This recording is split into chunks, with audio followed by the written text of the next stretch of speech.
Who says no one needs me or wants me? And it's just one of my neighbours asking for some advice. And this was originally on Fly Records, which I remember Tyrannosaurus Rex were on Fly Records. But this is Joe Cocker with a little help from my friends. And one of my ex's claim to fame is that she kissed Joe Cocker. And it's got the various things. Interesting, it's got Dear Landlord, which is one of my favourite Dylan songs off of John Wesley Harding. And there's some good songs on there, including With a Little Help from My Friends. Has it got a date? It's this is actually stereo. 1969. 1970. They're from 68 to 1970, those. And that was our Joe.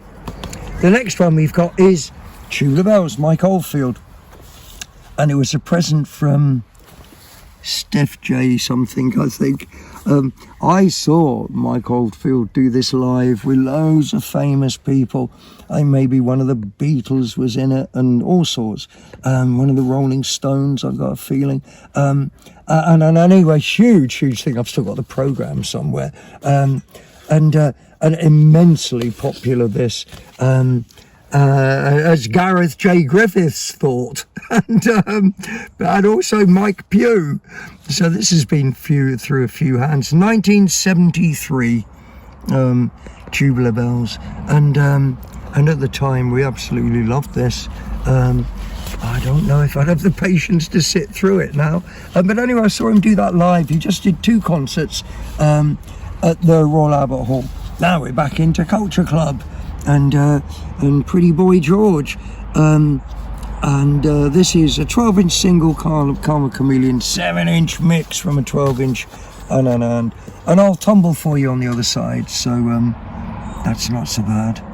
John Moss playing drums here, good drummer John Moss, and we presume this is late 70s, early 80s, isn't it? Can't see a date.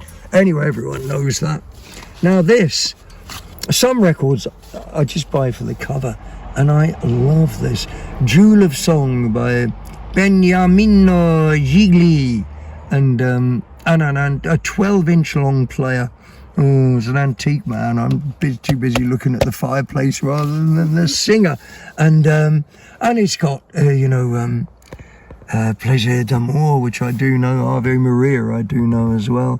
La Paloma as well, and but primarily I bought that because I just love the look of him. All of these records are only £1.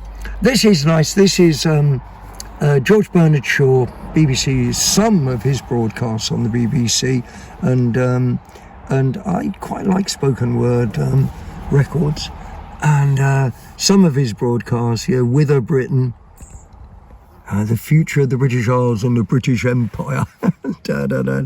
I suspect that this is a mono record. I suspect this is about 1962, 1963 again. Okay, so the earliest date I can say that's 1961. Anyway, George Bernard Shaw wrote brilliant plays, personally still. And this, we're allowed to have this on, yawn. All of, grandparents, my grandparents, because I'm someone else's grandparent now, they used to watch a Sunday night at the London Palladium. Before that, they'd have the black and white minstrel charm where they'd all sing show songs, before blacking up one's face became objectionable. I get too confused. I don't understand why, an African footballer can dye his hair blonde and that isn't cultural appropriation, but blacking your face up is some sort of total cultural insult. But I will go along with anyone who tells me about PC, because you have to these days. You just have to obey them. The Best of Round the Horn featuring Kenneth Horton. This was something else that our grandparents would have listened to every Sunday lunchtime. You know, you'd have your dinner round a table, not like on your lap watching TV, and Round the Horn was on, and it had some of the most outrageous double entendre and gay humour. Absolutely remarkable, and so amazing they got away with it. Hey, who was he?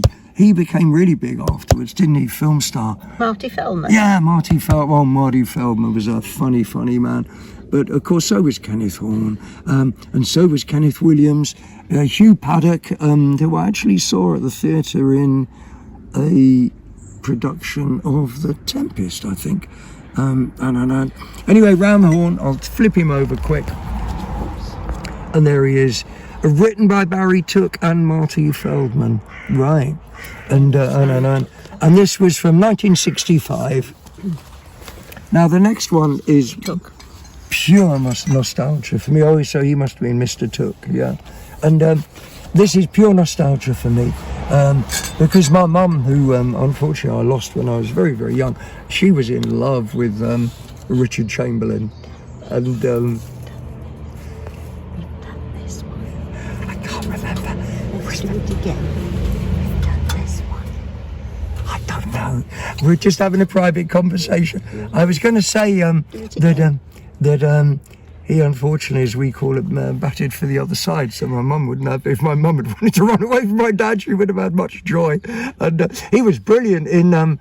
Was it The Thornbirds? Yes. Yeah, absolutely brilliant. I absolutely loved. And the really funny thing is that he did the original version of High Lily, High Lily, High Low, which for some unknown reason Jeff Beck decided to cover, and it was so inappropriate, I thought, at the time, and it's always made me smile whenever I hear him. Right, the very last thing we're going to do today, I bought this for the cover, although the bottom of this side of the cover is a bit of a mess, but it's the front.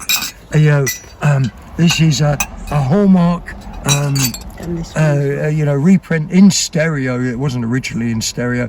Rock Around the Clock, Bill Haley and the Comets, when the first of the teenagers really appeared. Drainpipe trousers, winkle pickers, go down to the cinema to watch Rock Around the Clock, and then rip up all the cinema seats. But anyway, for me, it's the cover, from start to finish, and absolute showman, and sort of broke rock and roll really, worldwide, even before Elvis, although it's a completely different sort of a sound. Anyway, I think that is everything.